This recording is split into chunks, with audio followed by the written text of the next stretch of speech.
고린도전서 12장 11절부터 13절까지 제가 읽습니다. 이 모든 일은 같은 한 성령님께서 행하사 그 뜻대로 각 사람에게 나누어 주시느니라. 몸은 하나인데 많은 지체가 있고 몸의 지체가 많으나 한 몸임과 같이 그리스도도 그러하니라. 우리가 유대인이나 헬라인이나 종이나 자유자나 다 한 성령님으로 세례를 받아 한 몸이 되었고 또 다 한 성령님을 마시게 하셨느니라. 아멘. 자, 오늘 말씀은 지난 금요일 날 제가 한 3시간 정도 설교한 성령님에 대한 말씀을 이어서 하겠습니다. 3시간 정도 성령님에 대해서 장황하게 특별히 존 칼빈이 갈라디아서 강의 설교 가운데 35번째에 설교했던 성령님에 대한 말씀들, 그리고 제가 선택한 이러한 고린도전서 12장의 본문들이나 사도행전의 본문들을 가지고 한 2시간 50분 정도로 제가 설명하였습니다. 물론 설교가 길어져서 두 편으로 나누어서 유튜브에는 올렸지요. 다시 이제 그 부분을 좀 더 살펴보도록 하겠습니다. 제가 성경 해석상에는 상당히 어려운 난점이 있다고 지난 시간에 말씀드렸습니다. 성경을 제대로 해석하지 않는 사람들, 또한 성경 해석학을 제대로 배웠다 할지라도 성경 해석학이라는 것은 어떤 원리지 절대 진리가 아니기 때문에 성경 해석학의 원리를 가져온다 해서 쉽게 성경 해석이 되는 것은 결코 아닙니다. 저 개인적으로는 일찍 20대부터 성경 해석학에 골몰하여서 성경 해석학에 관련된 책들을 많이 구해보고 또 당연하게 신학교 가서는 성경 해석학에 깊이 제가 가장 많이 시간을 보낸 것이 설교학하고 성경 해석학이다. 그럴 정도로 신학교의 기간은 그렇습니다. 또 좀 포괄적으로 가면 상담이라든지 여러 가지가 더 더해지겠지만 성경 해석학을 제가 책들을 보고 공부하고 연구해도 딱히 제가 성경을 해석하는데 도움을 받았다 그런 것은 제 양심상에는 거의 없는 것 같습니다. 거의 없어요. 오히려 유명한 성경 해석학자들의 성경 해석 원리를 듣고 배울 때에 이상하다. 좀 문제가 많은데 이상하다. 왜 이런 식으로 성경을 해석하는 잘못된 또한 부분적인 왜곡된 성경 원리를 가리키는가. 그러한 논증들이 제 안에서는 많이 있어 왔다. 그런 이야기도 제가 설교 때 했습니다. 그러면 그래서 제가 큐티 같은 것, 그런 식의 가십거리 같은 성경 해석이 얼마나 위험한가. 왜냐하면 자의적으로 성경에 있는 말씀을 바로 갖다 붙여버리는 거예요. 여호수아 1장의 말씀, 두려워하지 말라, 놀라지 말라, 내가 너와 함께함이니라 그러면 당시에 유대인들이 많이 있었잖아요. 당시에 출애굽한 다음에 이제 가나안 땅으로 들어가는 그 여정 속에서 모세는 사명을 마치고 하나님의 나라로 돌아가고 눈의 아들 여호수아가 후계자가 되어서 이제 이스라엘 백성을 가나안으로 팔레스틴으로 약속의 땅으로 이끌어 드릴 때에 하나님께서 두려워하지 말라, 놀라지 말라, 내가 너와 함께하면이라 그랬는데 말하자면 생각해 보십시오.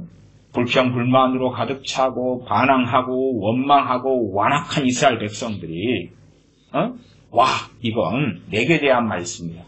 이것은 나에게 주시는 말씀이야. 그랬다면 얼마나 당황스럽겠습니까?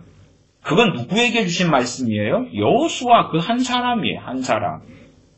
그러면 가령 여호수아 1장 그 본문을 가지고 오늘 그 본문이 큐티 본문이라고 해봅시다. 큐티 본문이에요. 자, 그 본문을 가지고 큐티하면서 큐티하는 사람들은 다 뭐라 그러죠? 그걸 읽으면서 그것을 큐티하면서 위로를 받는다 그 말이에요. 왜? 그건 나에게 주시는 말씀이잖아. 아멘, 할렐루야. 그러는 것이죠. 아니, 큐티를 했다 그래서 자신이 어떻게 여호수아가 되냐 그 말이에요. 자기가 어떻게 여호수아의 신앙이 되냐 그 말이에요. 안 그렇잖아요. 사복음서에서 주님께서 12사도에게 하시는 말씀이 있어요. 당연히 그 말씀도 우리에게 적용되는 것이에요. 그러나 직접적인 당사자들은 12사도란 말이에요. 12사도. 근데 마치 우리가 12사도인 것처럼 12사도에게 주시는 말씀을 그대로 아멘, 할렐루야 받아먹으면 어떻게 하겠냐 그 말. 12사도에게 주시는 말씀 같은 경우는 상당히 제가 여러분들에게 설명드리기에는 많은 이야기가 있습니다. 아니면 요한계시록에 7 소아시아의 교회가 있다. 그러면 사대교회에 신혼 입은 몇 사람이 있다. 신혼 입은 몇 사람에 대해 말씀했는데 라오디게아 교회 교인들이 그것은 나에 대한 이야기야. 아니면 죽은 신앙, 죽어버린 교회인 대다수의 사대교회의 죽은 자들이 신혼 입은 자가 바로 나야. 바로 나야. 그러면 얼마나 이상하겠냐 그 말이야. 그런 것처럼 성경을 읽으면서 얼마나 하나님을 조롱하간데 좋은 것은 다 내 것이야. 그리고 믿음, 약속 이런 것을 설명하고 전하는 설교나 신앙서적을 보면 하나님의 약속들은 우리에게 고등수표와 같아요. 말하자면 좋은 말씀은 가지고 와서 쥐고 적어놓고 하나님께 흔들면서 기도하면서 흔들고 기도하면서 약속 지키세요. 그래라고 가르치는 거예요. 그래라. 아니 성경에 있는 좋은 말씀이 66권은 하나님의 백성, 하나님의 자녀에게 주는 말씀 명백한데 바로 당신들에게 어떻게 해당되겠냐 그 말이에요. 그럴 리가 없잖아요 이게. 그럴 리가 없잖아요. 에베소서 보면은 에베소 교인들의 신앙이 쫙 앞에 나오고 그들과 사도 바울의 개인적인 관계부터 시작해요. 에베소에는 본격적으로 이제 사도행전 18장이 에베소에 갔다가 오래 머물지 않습니다. 하나님의 뜻이면 내가 다시 돌아오리라 그런 다음에 2차 여행, 3차 전도 여행 그리고 3차 전도 여행 때 이제 본격적으로 3차 전도 여행 때 다시 사도행전 19장에 에베소로 돌아옵니다. 그리고 에베소에 돌아와서 총 한 2년 3개월 동안을 복음을 전하지요. 3개월은 유대인들이 있었던 회당에서 3개월 동안 전하고 그리고 회당에서 나온 다음에는 브란노 서원을 세워서 2년간 복음을 전합니다. 2년간. 총 에베소에 있었던 기간은 회당 중심, 유대인 중심으로 복음을 전하는 3개월간 그리고 이 에베소, 브란노 서원을 세운 2년.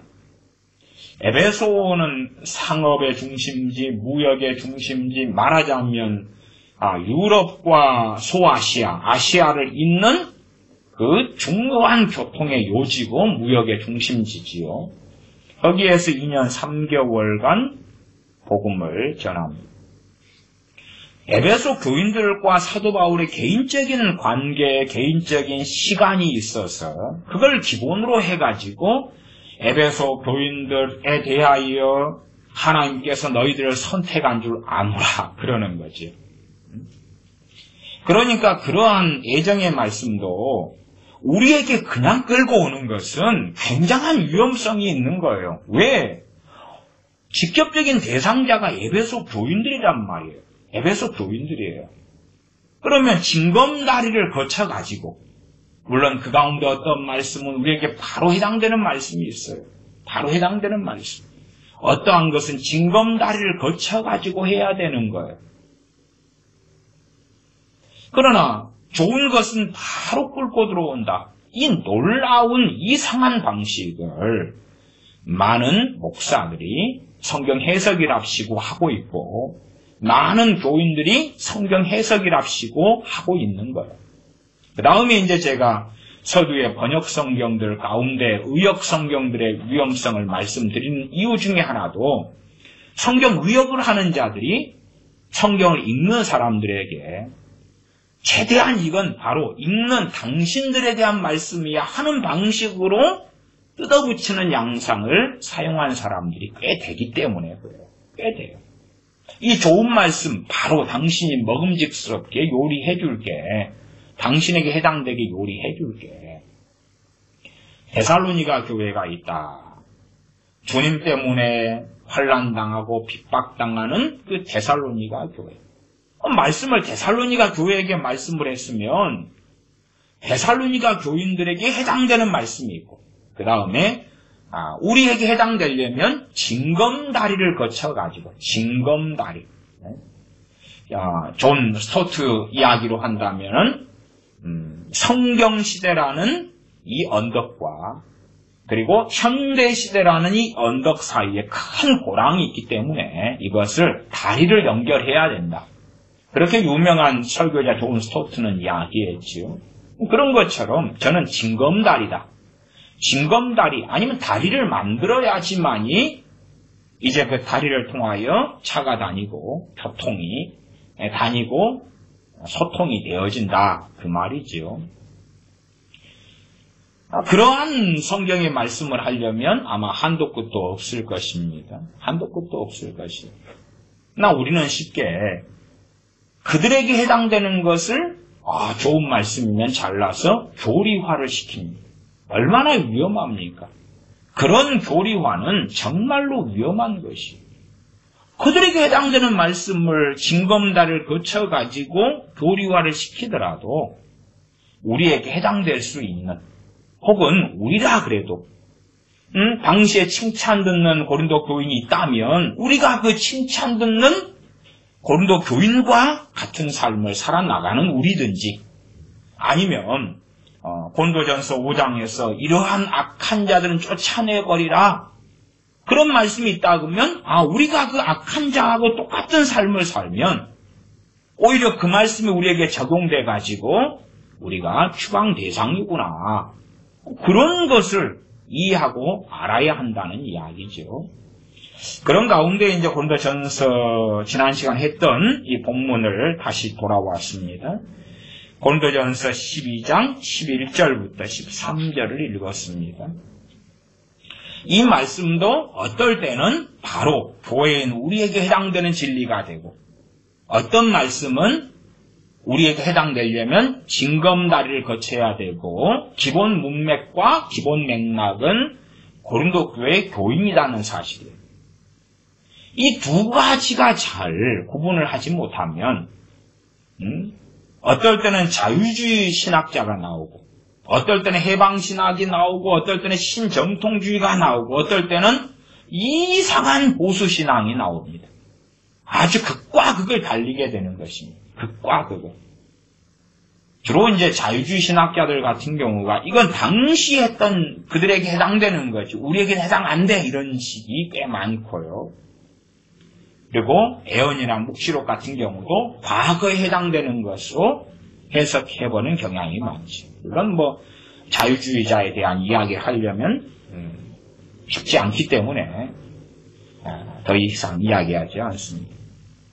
자, 그러면 12장 11절로 가서 이 모든 일은 같은 한 성령님이 행하사 그 뜻대로 각 사람에게 나누어 주시느니라. 같은 한 성령님께서 뜻대로 각 사람들에게 나누어 주시느니라. 그리고 그 앞에는 성령님의 9가지 은사들이 있습니다. 자, 그러면 결과적으로 예수님 믿는 사람들이 최소한 한 가지 이상씩 성령님의 9가지 은사들을 받았나요? 안 받았잖아요. 뜻대로 나눠주시느니라 그랬는데 지혜의 말씀의 은사, 지식의 말씀의 은사, 믿음의 은사, 예언 은사, 영분별의 은사, 능력 행하는 은사, 병 고치는 은사, 방언의 은사, 또 믿음의 은사인가요? 9가지. 9가지 뜻대로 나눠주시느니라. 고린도 교인들은 그것이 뭔지 알죠. 그러나 한국교회 교인들은 아나요? 능력 행하는 은사를 누가 받았나요? 지혜의 말씀의 은사를 누가 받았나요? 지식의 말씀의 은사를 누가 받았나요? 믿음의 은사, 영분별의 은사, 애언, 방언, 통역 누가 받았나요? 물론 받은 사람들이 있죠, 소수. 그러면 최소한은 뜻대로 나눠주시느니라 했으면 나눠주신 사람들이 기본 대상인 거예요. 안 받은 사람들은 나는 안 받았는데 그러면 이제 이 본문의 말씀하고 자기하고는 상당한 괴리감이 있는 거예요. 왜? 뜻대로 나눠주시는데 나눠주시는 뜻에 해당이 안 됐단 이야기죠. 뜻대로 나눠주시니까 받을 사람이 되면 주었을 거 아니에요. 그러나 받지 못할 사람이 되었기 때문에 안 주신 건데 이런 말씀을 읽으면서도 어쩌고 저쩌다. 이 한국교회를 정말 오랫동안 좀먹어왔던 그러한 잘못된 신학 중에 하나가 뭐냐 그러면 은사중단론입니다. 은사중단론. 끔찍한 이야기죠. 끔찍한 이야기. 저는 존 칼빈의 갈라디아서 강의 설교를 통하여 존 칼빈이 은사중단론자가 아니었다. 그렇게 그 양반이 했던 설교를 제가 읽으면서 말씀을 드려왔습니다. 그러면 상당히 많은 사람들이 은사중단론을 가지고 있어요. 제 개인적으로 옛날 90년대 이야기를 하면 제가 90년 중반에는 방언을 한다는 이유 때문에 교회에서 쫓겨났습니다. 물론 저 말고도 그 교회에서 방언하는 사람도 좀 있었는데 어쨌든 저를 공격함으로 다른 사람들에게 경고하기 위한 것이었다. 저는 그렇게 봅니다. 왜냐하면 방언하는 다른 분들이 그 교회 중직자였던 장로님, 권사님 이런 분들이었거든요. 그러니까 만만한 청년인 저 같은 경우는 충분히 밥이 될 수 있지요. 그래서 새벽 기도 때마다 방언 기도하고 그러니 공격을 했던 거죠. 왜? 그 목사님은 은사 중단론자였기 때문에. 당시에는 은사 중단론자인 목사님들이 굉장히 많았습니다. 굉장히 많았어요. 그 목사님하고 저하고는 같은 교단.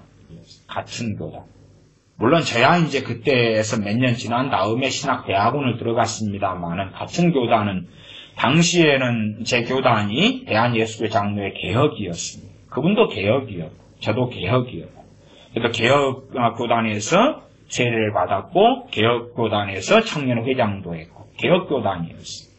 그분도 개혁이고 지금은 둘 다 이제 그때 이후로 이제 합동교단으로 합동과 개혁이 다시 합쳐서 그분도 합동, 저도 합동교단에 오래 있었습니다. 과거의 개혁교단은 합동교단에서 1979년에 분리되어서 나왔기 때문에 다시 합친 것이지요. 합칠 때에 다수는 찬성했고 소수는 반대해서 또 소수는 다시 개혁교단으로 지금도 남아있습니다. 어쨌든 개혁교단의 중심 신학 중에 하나가 은사중단론입니다. 선교단체로 한다면 김중건 목사님이 세웠던 CCC 같은 경우. 저도 이제 95년도에 말하자면 CCC에서 저도 있었는데 그때에 이제 CCC 간사 이분들이 아무래도 CCC라는 선교단체에서 사역을 하려니까 일반 평신도로는 좀 곤란하더라. 그래서 상당히 유행이 됐던 것이 신학교를 나와서 목사가 되는 것이었습니다. 목사로서 선교단체에서 대표를 하고 지부장을 하고 간사를 하는 것. 상당히 많은 간사들이 이제 신학대학원을 갔어요. 신학대학원을 갔을 때 선택했던 신학대학원이 우리가 좀 아시는 합신이라고 있어요. 합동신학대학원대학교. 유명하게는 박영선 목사님이 굉장히 남북교회에서 돈을 많이 후원하고 그 양반이 설교학 교수로 있었던 그 신학교입니다. 근데 그 신학교의 핵심 중에 하나가 은사중단론이에요. 은사중단론.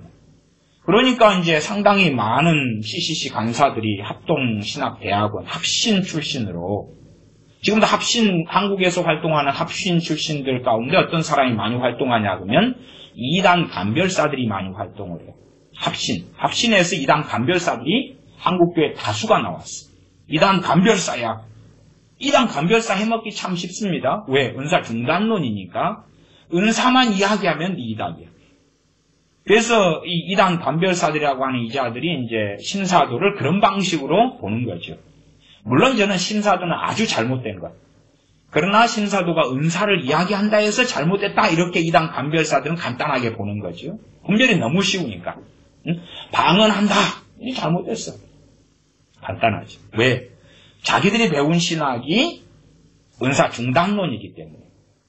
그 다음에 이제 은사 중단론의 베이스에는 굉장히 무서운 것이 여러 가지 도사리고 있습니다. 그 중에 하나가 예수님 믿자마자 성령세례를 받아버렸어. 예수님 믿자마자 성령세례를 받아버렸어. 저는 성령세례를 믿자마자 받은 것이 아닙니다. 성령세례 받아야 됩니다. 그러니까 저하고 제가 CCC에 있었기 때문에 당시에 CCC 목사 안수를 합신해서 받은 강사님하고 정면 충돌을 했어요. CCC 이 스태프들이나 아니면 학생들이 있는 상태에서 저하고 95년의 이야기입니다. 정면 충돌을 해서 아주 심하게 싸웠습니다. 왜냐하면 그 양반은 저를 체험신앙이라고 매도하고 그 다음에 예수님 믿자마자 성령세례를 다 받아버렸어요. 그래도 너는 성령세례를 받아야 된다고 주장해. 그 양반은 대표 간사고 목사고 저는 그때가 군대를 갔다 와가지고 그래서 이제 대학교 졸업하는 졸업반 어차피 싸움이 안 되는 거죠.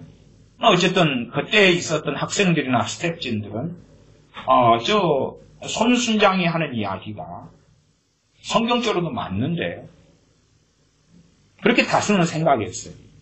간사님이 이상하신데 저 목사님이 이상하신데 어쨌든 저는 그 계기로 CCC를 나왔어요. 그날 싸우고 그날 정리했어요. 물론 저의 제자들은 많이 CCC에 남아있었고 CCC 출신들입니다.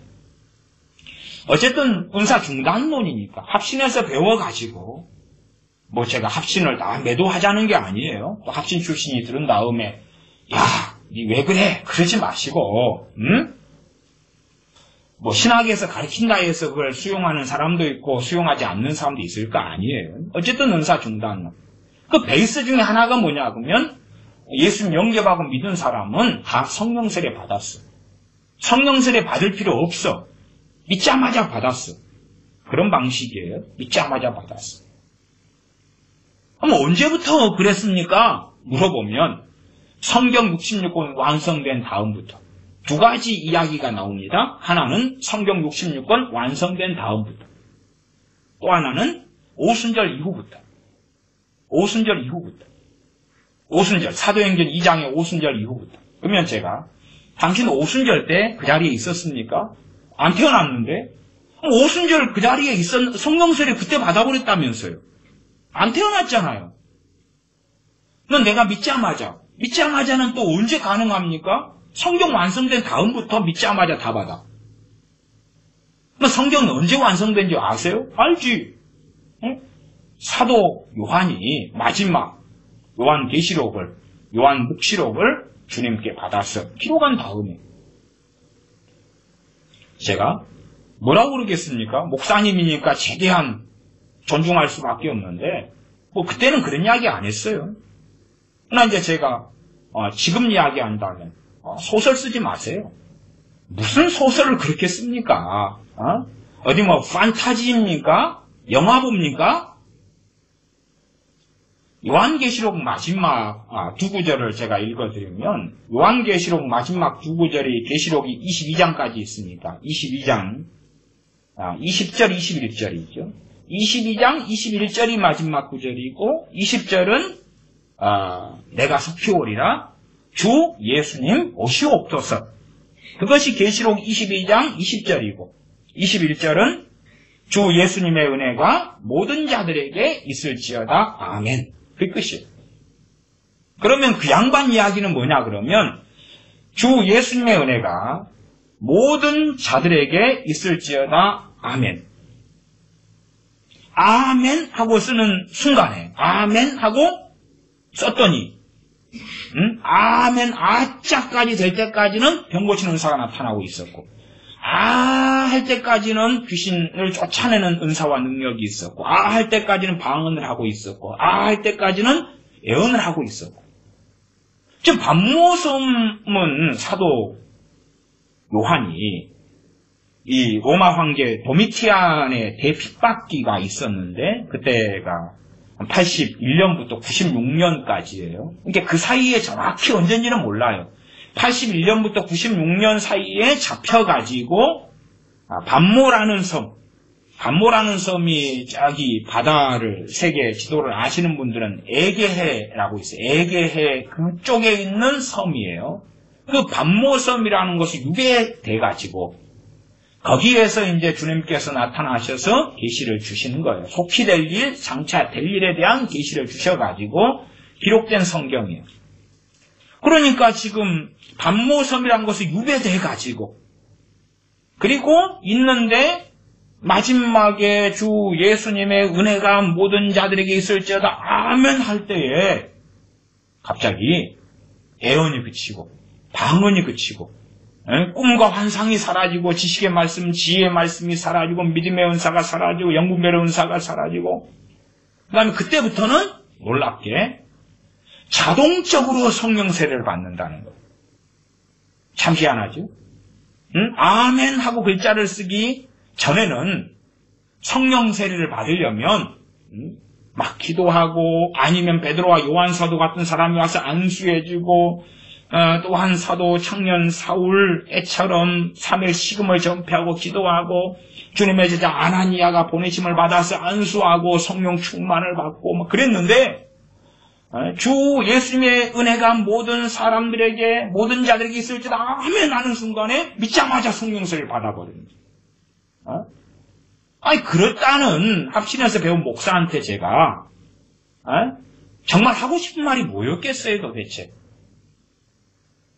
전문용어로 미안합니다만 연병하고 자빠졌네. 정말 그러고 싶었던 거예요. 목사고 그 다음에 300명이 넘는 대학생들을 지도하는 선교단체의 리더고 목사고 저보다 나이가 많고 아주 격렬하게 싸우긴 싸웠지만 그의 인격을 못 오갈 수도 없는 것이고 그의 하나님께서 세우셨는지 안 세우셨는지는 몰라도 어쨌든 겉으로는 그의 영적 권위가 있기 때문에 그렇게 침해할 수도 없고 어쨌든 되는 대로 성경과 논증하고 싸우고 결국은 피차 갈라선 게 아니고 저만 때려치고 나왔지. 역시 상종할 것이 안 되는구나. 역시. CCC 같은 데도 제 알기로는 90, 80년대부터 간사 소원 서약하려면 방언 안 하기로 그런 거 서약 다 시키고 하는 일들이 있어 왔죠. 대전 CCC 사건으로 벌어진 일입니다. 옛날 이야기니까. 그런 이야기는 제껴놓고. 어쨌든 한국교회 다수가 그런 것이었어요. 다수가 그런 것이. 제가 방언한다고 쫓겨났던 때도 95년이고 그건 일반 교회에서 제가 속했던 교단 개혁에서 그 다음에 선교단체는 초교파입니다. 이게 초교파 선교단체에서 초교파 선교단체의 지역 대표 간사가 특정 교단에서 신학을 배워와가지고 특정 교단의 신학으로서 이제 주장을 하는 거예요. 그래서 초교파는 좀 포괄적이잖아요. 한국에도 한독선연이라고 한국 독립교회 연합회 및 선교단체 연합회라고 세워졌어요. 한독선연. 그래가지고 거기에서 이제 무작위로 무작위는 아닙니다. 그래서 서류 좀 제출하고 신학교 나왔다. 그러고 모이면 안수, 목사 안수 다 빤빤빤빤 해줍니다. 그래서 세력이 많이 커지고 있죠. 그래서 모르는 분들은 저한테 한독 선연을 물어보시는 분도 계셔요. 이게 이단 아닙니까? 이단은 아닙니다. 그런데 어쨌든 좀 복잡합니다. 그런 이야기를 하기도 합니다. 거기는 이제 초교파 한독 선연은 이번에 한 2년 전인가 하나 또 갈라져 나왔죠. 거기에서. 어쨌든 그 독립교회 연합체는 그래서 큰 것 하나하고 이제 최근에 갈라진 작은 것 하나 두 개가 있는데 어쨌든 그런 데는 초교파예요. 초교파. 초교파라는 것은 칼빈주의도 수용하고 알미니안주의도 수용하고 웨슬리안도 수용하고 성결신학도 수용하고 오순절 신학도 수용하고 그게 초교파라는 이야기예요. 심지어 자유주의 신학도 좀 수용하고 그런 거 있잖아요. 어쨌든 그래서 기차 결별하고 갈라졌습니다. 정말 이상한 소설이죠. 성경이 완성된 다음에 마지막에 아멘 하고 쓸 때에 은사가 다 멈춰버리고 자기의 논리와 자기의 이론과 자기의 소설이죠. 그 소설을 목사들이 전파하는 거예요. 오랫동안 전파하는 거예요. 도대체 그 소설이 어디 있느냐? 그 소설이 있으면 이러한 성경 말씀은 폐해져야 하는 거예요. 고린도전서 12장 이런 말씀 폐해지는 거예요. 왜? 성령님께서 그 뜻대로 한 성령님께서 뜻대로 각 사람에게 이 은사들을 나눠주시느니라 하는 고린도전서 12장 11절 같은 말씀은 쓰잘데기 없는 거죠. 왜? 끝난 이야기, 옛날 이야기니까. 그때는 옛날에는 성경 완성되기 전에는 그런 은사들이 있었더라 더라. 지금은 없다더라. 그러면 이러한 본문의 말씀은 설교할 이유가 없는 거죠, 목사들이. 다시 말하면 자기들의 신학으로 성경을 폐해버린 거예요. 얼마나 많은 성경들이 폐해집니까? 성령님으로 인하여 받는 세례, 성령 세례가 성경 완성된 이후로 모든 사람에게 자동으로 이루어져 버린다. 얼마나 그렇다면 놀랍겠습니까? 자동으로 이루어진다면 얼마나 놀랍겠습니까? 사도행전에 성령 세례나 성령 충만 받는 여러 장면들이 나옵니다. 말하자면 성경 완성된 이후로는 그러한 일들이 계속하여 이루어진다는 이야기거든요. 계속하여. 고넬료 가정에 베드로 사도가 가서 복음을 전하니까 성령님께서 말씀을 듣는 자들에게 내려오시고 그들의 예언하고 하나님을 찬미하고 베드로 사도가 놀라는 거예요. 이방인들에게 성령 부어주심이 나의 놀라니. 우리가 노방전도 통해서 예수님 믿었어요. 그런 사람들은 노방전도를 듣고 예수님 믿었는데 성령님이 거기서 내려오시니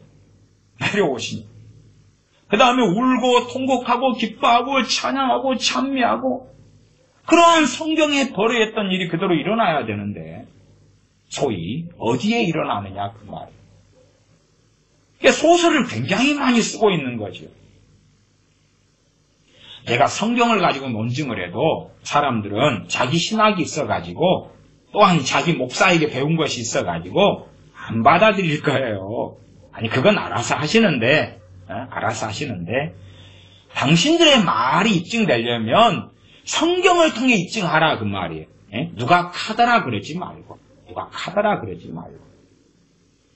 실제로 이제 한 90년 초까지는 방언을 반대하는 목사들만 해도 80, 90%였어요. 지금이야 이제 방언을 반대하는 사람들이 한 절반까지 좀 떨어진 것 같아요. 그래서 절반 가까이는 나와요. 절반 이쪽 저쪽은 나와요.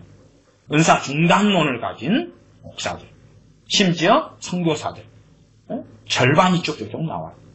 왜 나오겠어요? 그 중에 다수는 자기가 못 받은 거니까.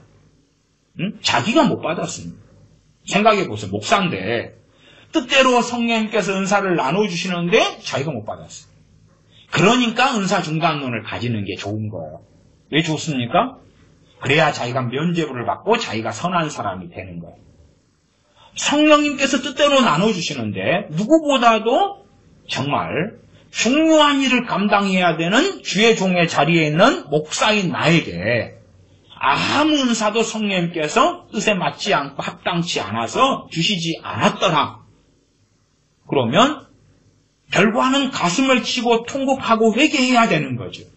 그러나 그러기 싫은 거예요. 이 죄성이, 정욕이, 악함이. 그렇기 때문에 성경 그대로 믿는 것은 싫어. 왜? 그렇다면 내가 얼마나 완악한지 내게만이 아니라 교인들에게, 내가 목회하는 교인들에게, 나를 목사로 알고 있는 사람들에게 드러나고야 말 거야. 그래서 주장하자. 성령님의 은사들은 다 그치고 없어졌다. 주장하자. 그리고 이제 양심이 그렇게 돼서 은사 중단론이라는 신학으로 양심이 화인 맞아요. 양심이 더러워져요. 그러면 간단하죠. 방언하는 사람이 있습니다. 당신 잘못된 길을 걷고 있어. 더러워진 양심을 따라서 당신 잘못된 길을 걷고 있어. 정죄하면 좋은 거예요. 정죄할수록 나는 바른 길을 걷고 있구나. 저 방언하는 저자들은 다 잘못된 길을 걷고 있고 미혹하는 길을 걷고 있어. 방언을 안 하기 때문에. 또한 방언 은사는 성경 완성 이후에 중단되었고 끝났다 라고 나는 바르게 믿고 있기 때문에 나는 의로운 자리에 서 있고 의로운 믿음을 가지고 있고 하나님을 기쁘시게 하고 있어. 그렇게 하는 사람들이 과거에는 아주 많이 목사들 가운데 다수였다가 지금은 이제 반절 가까이 이제 되어지고 있다 그 말이에요. 그 중에 일부는 양심적으로 인정하고 성령님께서 내게 은사들을 안 주셨다. 그러나 성경적으로 볼 때에 정말 내게 안 주신 것은 내가 합당치 않은 자로 살기 때문에 안 주셨다. 그리고 가슴을 치며 회개하며 엎드리는 목사들이 소수가 있어요.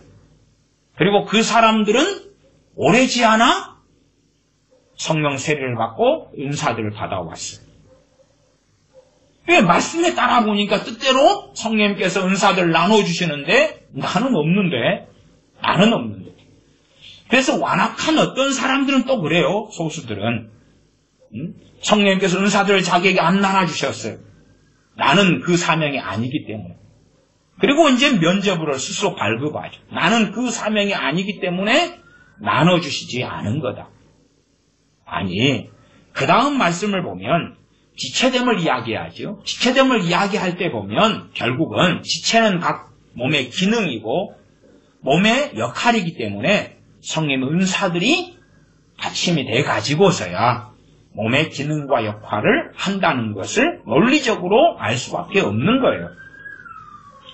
12장 12절로 가면 몸은 하나인데 많은 지체가 있고 몸의 지체가 많으나 한 몸임과 같이 그리스도도 그러하니라. 한 몸을 이야기하면서 그 앞에 성령 은사들을 이야기하고 당연하게 12장 4절로 가면 은사는 여러 가지나 성령님은 같다. 같은 성령님이 주신다. 은사 중단론을 이야기해버리면 성령님을 절름발이로 격화를 시키는 거죠. 성경 완성된 다음에는 성령님께서는 더 이상 은사 주시는 일 사역을 안 하신다. 그렇게 성경을 덮어버리는 거죠. 덮어버려. 그럼 목사들이 어쨌든 반절이 쫓겼죠. 과거보다 줄었습니다만은 그것은 이제 신사도 운동이 굉장히 융성하게 일어나서 신사도는 은사를 바탕으로 하기 때문에 또 신사도 그 앞에 있어서는 비냐드 운동, 은사를 바탕으로 하기 때문에 그러면 이 세대에 소위 말하면 기독교인들이 원하는, 대중들이 원하는 것이 은사 능력이구나. 내가 반대하면 우리 교회, 내가 목회하는 교회는 성장하지 않을 거야. 현실의 야합한 면이 상당히 강하지. 그 다음에 이제 오늘 고린도전서 12장에 제가 읽은 본문의 핵심은 13절입니다. 우리가 유대인이나 헬라인이나 종이나 자유자나 다 한 성령님으로 세례를 받아 한 몸이 되었고 또 다 한 성령님을 마시게 하셨느니라. 우리가 다 한 성령님으로 세례를 받았다. 여기에서 신학을 가져온 사람들이 굉장히 많아요. 여기에서 신학을 가져와요. 고신도 여기서 가져오고 합신도 여기서 가져오고 상당히 많은 보수 신학이 여기에서 가져와요. 우리 다 한 성령으로 세례 받았어. 그럼 언제 받았어요? 오순절 때. 그때 당신 안 태어났잖아요. 그러면 믿자마자 받아버렸어요. 그러면 성경도 논증하죠. 봐보세요. 사도행전에서는요. 믿자마자 안 받았는데요. 오순절 유훈대 믿자마자 안 받았는데요. 믿자마자 성령세례 안 받았는데요. 성경에가. 그러니까 궤변을 일삼는 것이 성경 완성된 다음부터는 믿자마자요. 당신 무슨 소설을 쓰세요? 그 소설에 근거가 있으세요? 없어요. 반모섬에서 사도 요한이 90몇 년에 아멘, 주 예수님의 은혜가 모든 자들에게 있을지어다 아멘 하는 동안에 아멘 하니까 믿자마자 성령세례를 받았다. 그러면 이제 그렇게 또 논증하죠. 성령 세례를 받은 그 상황과 장면들이 사도행전에 나왔는데 그와 동일한 열매, 그와 동일한 결과가 있었나요? 논증하는 거잖아요. 아니 사도행전에 이제 믿자마자라면서요. 성령 세례를 사도행전에 받은 사건들이 나오니까 그것은 이것은 스페셜, 특별한 것, 예외적인 것 그런 것인가요? 아니잖아요. 보편적인 것이라 그 말, 보편적인 것. 심지어는 사도행전 2장의 오순절 성령의 강림에 대해서도 이건 보편적인 것이야. 120명에게 성령이 임하시고 불의 혀같이 갈라지는 것이 각 사람에게 임하여 있고 그들이 방언하고 찬양하고 성령의 말하게 하심으로 말하고 보편적인 거야. 오히려 이것은 요엘서의 성취야. 남종이나 여종이나 남자나 여자나 노인이나 아이나 할 것 없이 애언하고 꿈을 꾸고 환상을 보고 보편적인 거야. 그러면 보편적이나요? 보편적으로 그러한 일이 있나요? 없는데요. 왜 없어요? 성경 완성된 다음에는 다 성령 세례 받아버렸어요. 그럼 사도행전의 일은 벌어지나요? 안 벌어지는데요. 말을 안 하는 거예요. 말하자면 95년에 그러한 합신 출신 CCC 간사 목사인 그 사람 같은 경우는 말이 안 통하니까 자기의 논리가 안 먹히니까 네가 감히 목사인 나한테 따지냐? 따지는 게 문제가 아니라 성경하고 맞냐 안 맞냐 그 말이에요. 95년이니까 그때 이후로 벌써 23년이래. 23년 많이 지나지. 세월은 정말 많이 흘러옵니다. 그래서 세월호 사건이 벌어졌나 모르겠어요. 세월이 흘러가다가 세월호를 누가 침몰시켰나? 누가? 저는 어쨌든 빨갱이들이 침몰시켰다라고 알고 있습니다. 자, 어쨌든 계속 보면 12장 13절은 우리가 유대인이나 헬라인이나 종이나 자유자나 다 한 성령님으로 세례를 받아 한 몸이 되었고 누구에게 하시는 이야기예요? 대상이 고린도 교회 교인들이라요. 고린도에 2차 전도 여행 때 사도 바울이 고린도에 있으면서 그러면서 복음을 전하고 말씀을 가리키고 고린도에 있던 예수님 믿는 사람들은 그때의 예수님을 영접하고 성령 세례를 받았어요. 그들에게 하는 이야기예요. 고린도에 사도 바울이 1년 6개월을 있었습니다. 1년 6개월. 그때가 시대 상황으로 하면 AD 한 49년 정도가 돼요. 1년 6개월 동안 있었어요. 주로 2차 전도여행 또한 3년밖에 안 되고 3차 전도여행도 3년 이렇게 되는데 그런 데서 고린도에 1년 6개월, 에베소에 2년 2개월 그러니까 거의 고린도에 몰빵, 밤, 또 에베소에 더 많은 시간을 쏟아부었어요. 사람들 그럴 거 아니에요. 아유, 사도 바울 당신 불공평하요. 우리도 다 그렇게 2년, 1년 반 보내줘야지. 하나님은 그런 것 따지지 않아요. 받아들일 자들에게 시간과 기회를 주시는 거예요. 받아들이지 않으면 발에 먼지도 떨어버리고 돌아서라고 말씀하시는 하나님이시며 주님이시다 그 말이에요. 고린도에서 2차 전도여행 때 1년 반을 머물면서 말씀을 전하고 성령 세례를 받고 회개하고 교회가 형성되고 그러한 사람들에게 이야기하는 거예요. 그러한 사람들에게.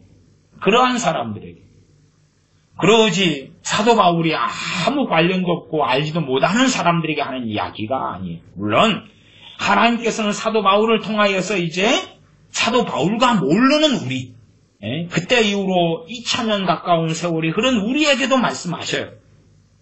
그러려면 최소한 고린도 교회 교인들이 걸었던 물론 죄악된 것을 제외하고 진리의 길을 따라서 걷고 성령 세례를 받고 그 다음에 말씀에 따라서 살아오고 그러한 것이 베이스가 우리가 된다면 이러한 말씀에 대하여 내 신앙의 여정상에는 이러한 일을 기반으로 지금 사도 바울이 말씀하는 것을 내가 이해하겠구나, 알 수 있겠구나 그렇게 생각할 수 있다 그 말이에요.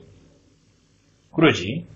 성령세례도 안 받은 사람들이 이것을 교리로 만들어가지고 그래서 우리가 다 한 성령으로 세례를 받아 한 몸이 되었다. 그런 이야기를 하는 게 아니다. 그 말. 여기서도 한 몸도 기본적으로 어떠한 한 몸을 이야기하냐면 지금 분쟁이 있고 파당이 있고 시기와 질투가 있고 바울파네, 게바파네, 아볼로파네, 예수님파네 했더니 한 몸 되지 않은 실제로 한 몸이지만 한 몸 되지 않은 고린도 교회에게 하시는 말씀이에요. 가톨릭 우주적인 교회로서의 이야기가 아니라 그 말이에요. 너희가 왜 한 몸인데 어느 지체가 어느 지체보다 우월하다, 낫다, 못하다, 나쁘다, 멸시하고 그러느냐.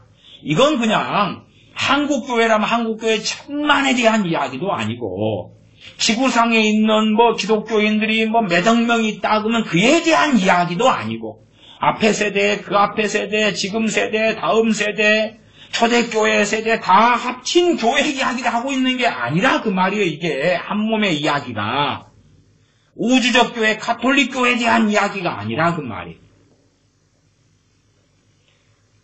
나쁜 잘못된 단체나 아니면은 잘못된 이단은 좋은 말은 다 갖다 써요. 그 중에 하나가 가톨릭이라는 단어도 괜찮은 좋은 말에 속해요. 우주적 교회 그 말, 우주적 교회. 그러나 그 이야기가 아니라 그 말. 지금 고린도 교회를 이야기하는 거지.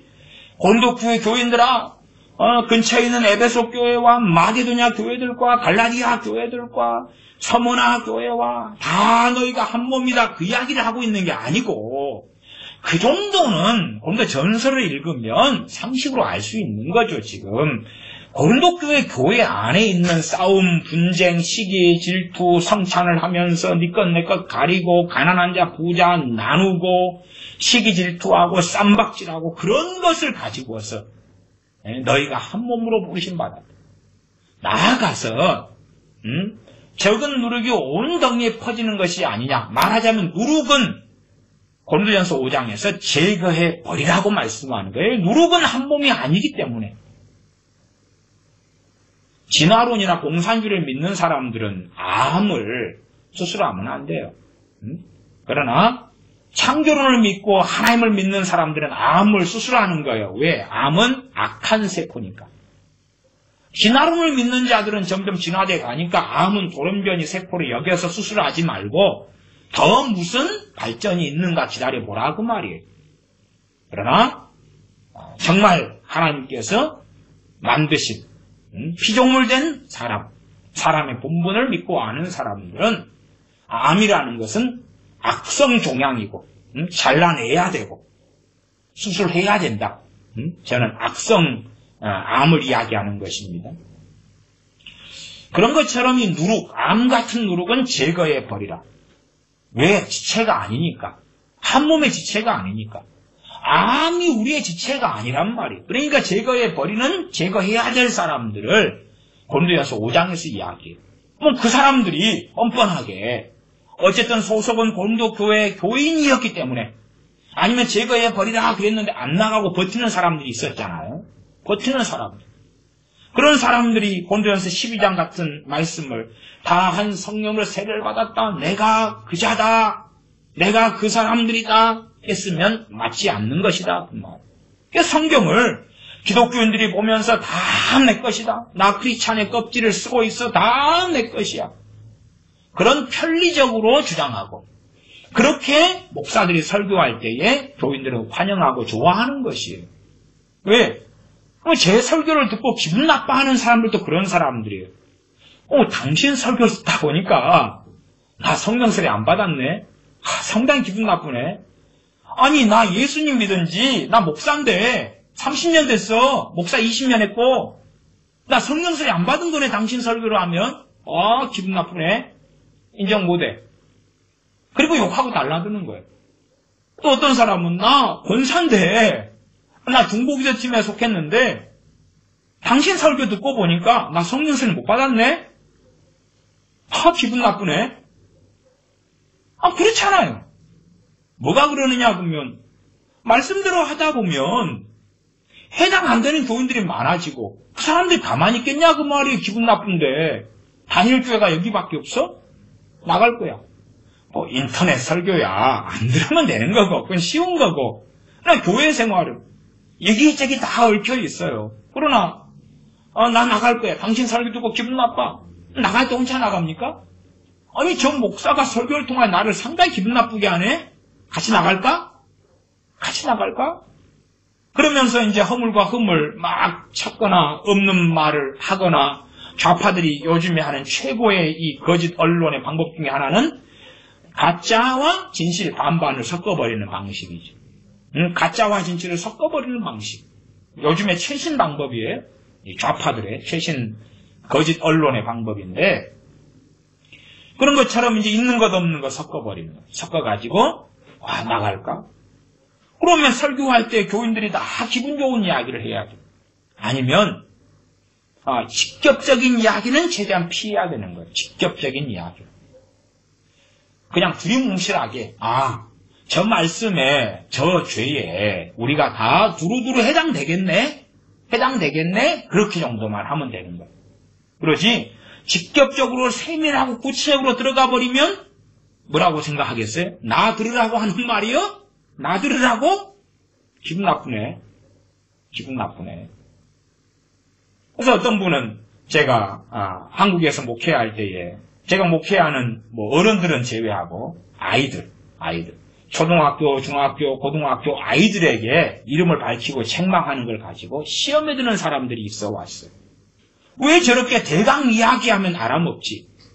이름을 밝히면서 이야기하냐? 아니면 이름을 밝혔으면 유튜브 같은 데 설교 올릴 때 되면 그런 이름은 좀 잘라내고 정리하고 빼놓고 올리지. 그래야지 인격적이고 그래야지 사랑이지 않느냐. 재밌습니다. 좋은 논리입니다.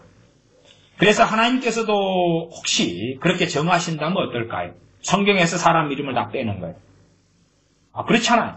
사람 이름을 다 빼는 거예요. 다 빼요. 말하자면 사울왕이 하나님을 잘 섬겼을 때 이름을 집어넣고 사울왕이 이제 범죄하고 제사 지내고 아말렉 족속 진멸하지 않고 좋은 거 남겨놓고 그럴 때는 머시기가 그랬다.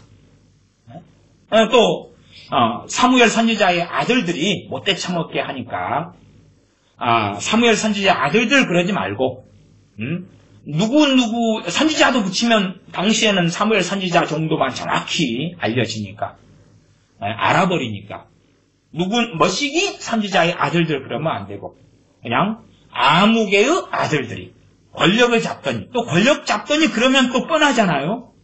그러니까 아무개의 아들들이 상담학적으로 회사에서 오너가 되더니 못된 짓을 한다. 이런 식으로. 아니면 엘리제스장의 두 아들이 그런 이야기도 아무개의 자식들이 어쩌고 저쩌고 말을 다 바꿔야 되는 거죠. 성경에서 이름을 다 제거하는 거예요. 에서 같은데 이름을 제거하고 아니면 동생을 죽였던 가인도 이름을 지워야지. 가인이 자기 이름이 성경에 있는 걸 보고 얼마나 기분 나빠하겠냐 그 말이에요. 인권 침해로 하나님을 고발해버리고 모세를 고발해버리고 어디에서 고발하겠어요? 지옥에서 고발해버리고 성경에서 이름 다 지우라고 말이에요. 다 지워요.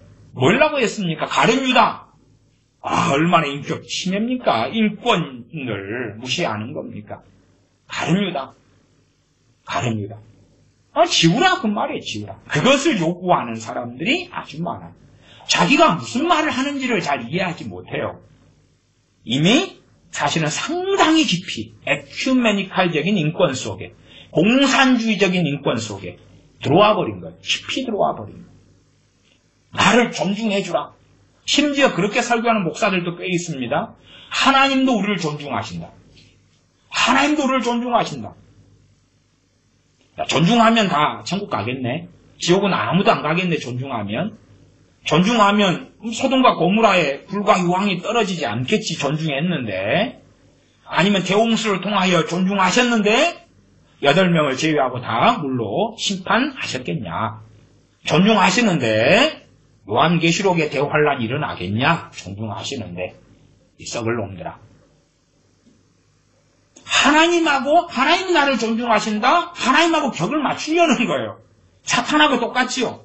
하나님과 비길이다. 너희들하고 하나님하고 같냐? 썩을 놈들아. 마음이 높아지니까 하나님도 나를 존중하셔. 하나님께 복종하기 싫으니까 하나님께 섬기고 순종하고 하나님께서 원하시는 길을 걷기 싫으니까 나를 존중하셔. 지구의 주인공이 바로 나야. 대한민국의 주인공이 나야. 신앙생활 교회의 주인공이 바로 나야. 착각하는 오만방자함 속에 들어가는 거지. 자, 고린도전서 12장 13절이었지요. 우리가 이야기하는 것은 사도 바울이나 디모데나 고린도교회 교인들이다. 그 말이에요. 1년 반을 함께 있었어요. 1년 반을. 1년 6개월을 있으면서 말씀을 전하고 가르쳤던 교회, 세웠던 교회. 그 구성원이 유대인과 헬라인, 종, 자유자가 구성원이었어요. 그래서 우리가 다 한 성령으로 세례를 받았다. 그것도 앞에 5장에서는 이러한 누룩은 이러한 암덩이들은 제거해라. 그런 가운데 지금 말씀하는 거예요. 그런 가운데. 한 몸이 되었고 다 한 성령을 마시게 하셨느니라. 성령을 받았기 때문에 고린도 교회는 어느 교회보다 은사들이 많았던 교회예요. 은사들이 많아서 심지어는 이 고린도 교회 예배에서는요, 은사가 예배 시간에 함께 사용되어져요. 14장으로 가면 14장 26절에 봐보시면 그런 내용이 나와 있지요. 그런즉 형제들아 어찌할꼬 너희가 모일 때란 말은 예배로 모일 때의 그 말이에요. 공교회의 예배, 모임을 이야기하는 거지 취미생활의 모임을 이야기하는 게 아닙니다. 너희가 모일 때에 각각 찬송시도 있고 이렇게 찬송을 부른다 그 말이에요. 주로 시편으로 찬송시를 불렀습니다. 여러 편으로 찬송시. 가르치는 말씀 비슷하지요. 우리하고 찬송하고 가르치는 말씀 설교하고. 대부분은 우리는 여기서 끝나요. 현 시대 교회는 여기서 끝납니다. 물론 어떤 교회는 애언도 하고 통역도 하고 하는 데도 있고 또 상당히 많은 과거에 부흥 집회나 기도원 집회나 이런 데서는 설교나 예배 끝나고 애언도 하고 뭣도 하고 이런 경우도 있어요.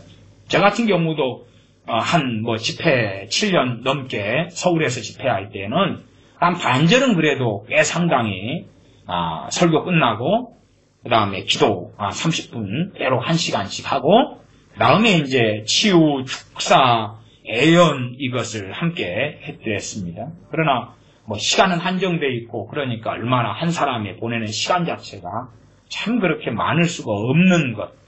그것이 매우 많은 한계였습니다. 생각해 보세요. 한 사람이 5분을 보낸다 그러면 1시간을 줄 서서 기다려도 12명이면 끝나는 거예요. 1시간에 10분, 한 명에 10분을 보낸다 그러면 6명밖에 못 해요. 그럼 60명이 기다리면 몇 시간 기다려야 돼요? 10시간을 기다려요. 10시간. 한 사람이 10분이면 60명이 나 기도받고 싶어요. 5분이면 5시간을 보내야 돼요. 5시간을 기다려야 된다니까요. 그러니까 집회할 때는 전철이 아주 끊어지기에 바쁜 분, 너무 거리가 먼 분, 그런 분부터 먼저. 그러나 또 그런 분도 많으면 당황스럽죠. 당황스러워. 60명을 한다. 1분이면 말 한마디 하고 끝나겠네. 그래도 1시간 걸리는 거예요. 이게 참 집회라는 것, 그 다음에 치유, 축사, 애연, 참 어려워요. 어려워. 시간이 한정이 있고, 사람들이 다 바쁘고, 밤새워서 한다 해도 한정이 있고. 저는 그래서 집회하고 상담하면 아시는 분들은 아시지만 주로 한 새벽 4시까지, 이렇게 새벽 4시, 때로는 아예 아침 6시까지도 상담하고 기도하고 시간을 보내고 했던 것을 아마 아실 겁니다. 자, 그러면 여기 보시면 고린도 교회는 찬송시도 있고 가르치는 말씀도 있고 그 다음에 뭐가 있어요? 계시도 있고 계시. 이것이 주로 지혜의 말씀, 지식의 말씀, 또 지식의 말씀은 주로 거기에 꿈, 환상 같은 게 들어갑니다. 계시도 있고 방언도 있고 방언 통역도 있고 계시 안에는 그러면 애언도 포함시킬 수 있겠네요. 통역함도 있나니 모든 것을 덕을 세우기 위해 하라. 고린도 교인들이 모였을 때 뭘 하냐 그러면 이상하죠. 상당히 이상한 거예요. 왜 이상하냐 그러면 잘못된 길을 계속 고린도 교회는 가는데 지금 고린도교회가 모일 때에 열심히 계시를 주고받는다 그 말이에요. 그러나 잘못된 것을 잡지는 않지요. 한계가 명백하다는 걸 알 수가 있죠. 그래서 사도 바울이 고린도 전서와 후서를 써가지고 사도의 사도권으로서 보내는 거죠. 바로 잡으려고. 반면에 너희들이 좀 이상한 교회, 시기 질투 분당 파당 있는 교회이기 때문에 계시 방언 통역 다 때려치워라 그렇게 이야기하지 않지요. 오히려 어떻게 덕을 세우면서 방언 통역을 또한 예언을 할 것이냐 그런 설명을 하고 있는 거지. 방언을 어떻게 하냐, 방언 통역을 어떻게 덕을 세우며 하냐, 예언을 어떻게 덕을 세우며 하냐. 현 시대 교회하고 너무 다른 거지. 그런 교회에 우리가 다 한 성령으로 세례를 받았다고 이야기하는 거예요. 근데 어떤 사람은 또 그렇게 말합니다. 이제 그러면 주님께서 성령 세례를 주실 때 교회에 주셨다. 교회에 주셨다 그래요. 맞는 것 같은데 교회에 주셨다고? 교회에? 그러면 한 사람이 예수를 믿는 것이 바로 교회의 지체가 되는 것입니다. 그렇다면 동시에 사람들이 태어나가지고 동시에 믿습니까? 동시에 교회가 됩니까? 예? 교회의 지체가 되는 것은 각 개인적인 사건이라는 것은 다른 시간, 다른 시대, 다른 때에 주님과 개인적인 사건일 수밖에 없어요. 그러지, 제가 한국에서 목회했던 오늘 선교교회다. 그러면은, 오늘의 선교교회에 성령님으로 주님이 세례해 주셨다. 그럼 오늘의 선교교회 교인들이 동시에 믿어가지고, 동시에 만나요? 그렇지 않잖아요. 누구는 10년 전에 믿고, 누구는 13년 전에 믿고, 누구는 15년 전에 믿고, 누구는 3년 전에 믿고, 누구는 작년에 믿고, 그렇게 다르단 말이에요. 주님의 몸의 지체가 되는 게 다르잖아요. 개인의 사건이란 말이에요. 개인의 사건. 성령 세례가 교회에 주어지는 사건이 아니라 개인의 사건이에요. 아니 교회가 우주적 교회가 초대교회부터 지금까지의 교회가 한순간에 성령 세례를 어떻게 받나요? 같이 태어나고 같이 믿는 것도 아닌데. 그래서 참 한국 사람들처럼 이 전 세계에서 그래도 상당히 상위권의 이 학력을 가집니다. 학력. 대학 나온 사람 그리 많잖아요. 지금 베네수엘라 같은 경우도 대학 나온 사람이 다수예요. 다수.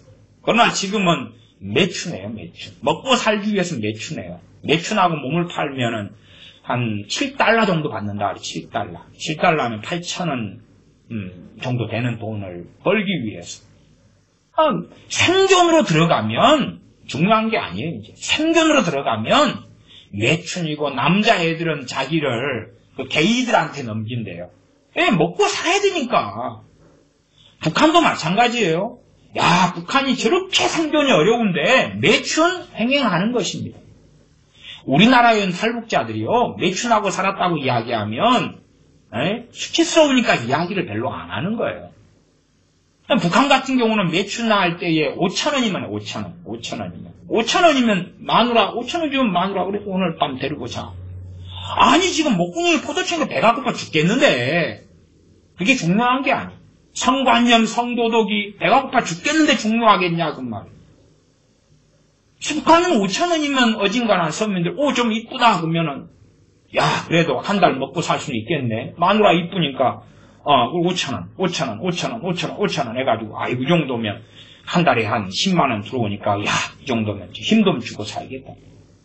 그러니까 물리적으로 생존의 이 비극 속에 들어갔는데, 그런 거 중요한 게 아니게 되는 거예요. 지금 베네수엘라 그렇거든요. 베네수엘라 많은 사람들이 베네수엘라 밑에 있는 그 콜롬비아로 많이 들어가요. 콜롬비아가 대학 졸업해서 대학 나온 사람들이 받는 월급이 1년 연봉이 한 7,000달러 되나요? 이게 말하자면 한국 돈으로 대학 나와가지고 취업하면 7,000달러가 한 6,500달러인가 그럴 거예요. 그러니까 취업하면 주로 한 60만 원 되는 것 같아요. 60만 원. 콜롬비아가 대학 졸업해서 취업하면 60만 원. 그래야지만이 곱하면은 거의 7천만 원 가까이 나오잖아요. 7천만 원 정도 가까이 되는 것 같아요. 그러니까 거기에서 이제 와가지고 콜롬비아 사람들 콜롬비아에 와서 과일 파는 거예요. 도로가에 서가지고 과일 팔고 몸 팔고 그러다 인신매매 당하고, 콜롬비아도 치안이 좋은 데는 좋지만 안 좋은 데는 또 안 좋거든요. 인신매매 당하고. 베네수엘라 사람들, 베네수엘라는 한국 좌파들에게는 성지 같은 곳이에요. 와, 베네수엘라처럼 대한민국을 해야 된다고 한겨레부터 시작해서 온 대학 교수들이 미친 짓거리를, 뭐 온이 100%는 아닙니다. 상당한 좌파들이, 좌파 교수들, 좌파 박사들이 베네수엘라처럼 대한민국을 해야 된다고 옛날부터 오랫동안 짓거려 왔습니다. 그러나 베네수엘라는 생존의 세계에 들어가서 7달러면 몸을 다 14살 이때부터 몸을 팔기 시작하고 있는 거예요. 지금 그래요. 지금 그래요. 이 고린도전서 다 한 성령으로 세례를 받았다. 누구 이야기예요? 고린도교 교인들. 고린도교 교인들. 우리에게 적용하려면 우리도 다르게 복음 듣고 성령 세례 받았어. 그래서 애언도 하고 방언도 하고 방언 통역도 하고 병도 고치고 지식의 말씀, 지혜의 말씀, 영분별의 은사, 믿음의 은사가 뭔지를 알고 나타나고. 누가 그러고 있어요? 고린도 교회가. 모일 때에 계시도 있고 방언 통역이 있고 애언이 있고. 누가요? 다 지체됨 속에서. 그러니까 한 성령으로 세례받았다 이럴 때에 고린도 교인들이 안다 그 말이에요. 그러면서 암은 제거를 하는 거예요. 고린도전서 5장에 사랑 암도 사랑해, 김정은이도 사랑해, 주사파도 사랑해. 미친 소리는 적당히 하고. 그러면 이제 성령 세례 받은 상황이 사도행전에 나와 있어. 사도행전을 보면 될 거 아니냐 그 말이에요. 뭐가 어렵고 뭐가 복잡합니까? 성령 세례 받고 성령 충만 받은 사건들이 사도행전에 나와 있으니까 성경 확인하면 되는 거죠. 사도행전 10장을 보겠습니다.